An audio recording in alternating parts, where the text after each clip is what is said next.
But the one thing I did want to play as a watch along is this Triple H Mr. Perfect stuff, as we've been seeing in our reviews for the past few weeks. Mr. Perfect had been stealing Triple H's woman continuously. Any woman, any fine woman that Triple H brings to the ring, Mr. Perfect just comes in and just literally grabs her by the hand and takes her away, right? Which is ridiculous. So Triple H finally gets fed up with it, and he's going to come out and cut a promo about it. So I'm going to play a little bit of Triple H promo here. So watch along mode, finger pinch out if you want to play this in full screen. So Robert, first Triple H promo we're hearing on our Malapert Smark Podcast. So here he comes up. You're back there, and I know you're listening. And I've got one thing to say to you. If you've got the guts, I'm challenging you. I want you to show me why they call you Mr. Perfect. If you've got any guts in your body, come out here. I'm issuing you a challenge. Perfect's got plenty of guts, I can tell you that. Meet me in the ring, and I'm going to show you what the new generation is all about. My broadcast partner on Sunday mornings right here on USA on Superstars has got... All right, so Triple H joins commentary for this match.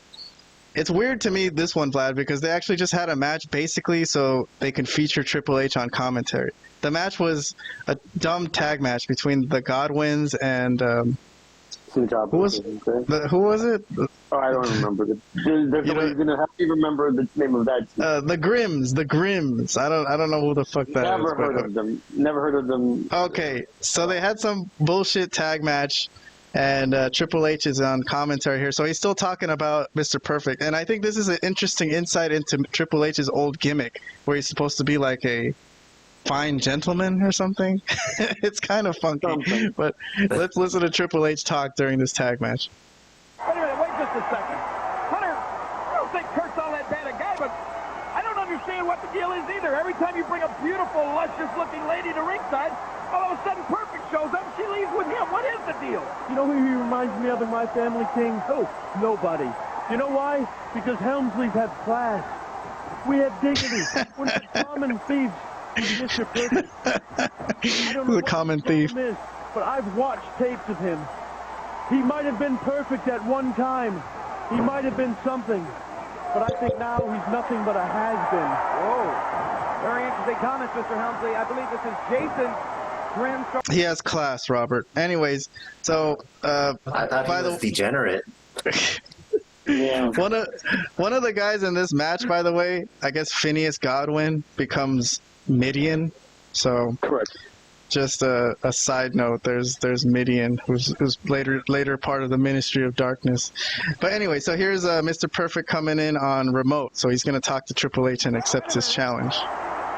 Hey, standing by right now, Mr. Helmsley. Somebody you might be very interested in. We have Mr. Perfect. Mr. Perfect, are you there? Yeah, I'm here. You heard the challenge from Hunter Hearst Helmsley. He wants to take you one-on-one in a match.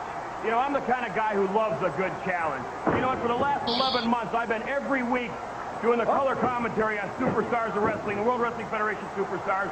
Not one of these so-called new generation superstars has issued a challenge to Mr. Perfect. Well, Helmsley, I got respect for you. And the answer is, yes, I accept your challenge. But I'll tell you what I'm going to do. I'm going to do you a favor. I'm going to give you a couple of weeks to get yourself in shape to face Mr. Perfect. You're going to do me a favor? You're going to let me get into shape? Well, you got your ears work pretty good. Yeah, that's what I told you. I think you're mistaken, Mr. Perfect. It's you that needs to get in shape in case you haven't seen me in the ring. I'm going to take you apart. That's good. I like a good challenge, Helmsley. You bring it on. You challenge Mr. Perfect, I accept the challenge. And you remember this. Nobody beats Mr. Perfect.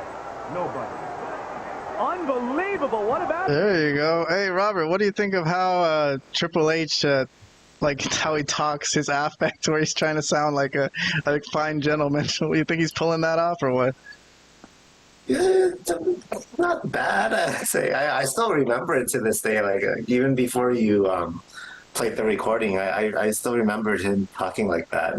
This was the first time I've ever heard him. This literally this segment, first time I've ever heard him. Well, all right, I was used to it, Ray.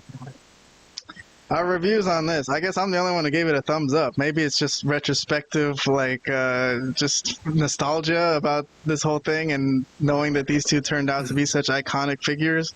So I was interested in it and I liked it. Vlad and indifferent, so I guess Vlad didn't like this.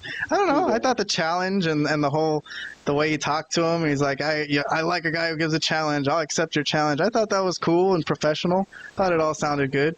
But anyways, if you don't have any other comments on this, No. I will move on to the next thing I want to talk about, which is probably, let's see.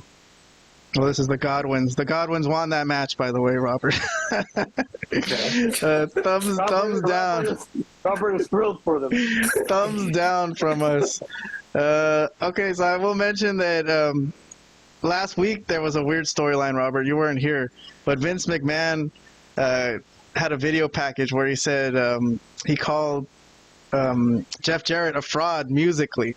He said that he doesn't have any musical skills and that the songs he sang weren't even him. And next week we'll reveal who actually sang Jeff Jarrett's songs, and it was Road Dogg. they showed Road Dogg like singing, like he's such a great singer, like a great country singer. So the Road Dogg, Jesse James. So Jeff Jarrett had just left for WCW. And on the way out, they kind of running him down and talking shit about him. Another situation where they're talking about guys on the other channel, right, Vlad? So that's another interesting thing that happened. They revealed it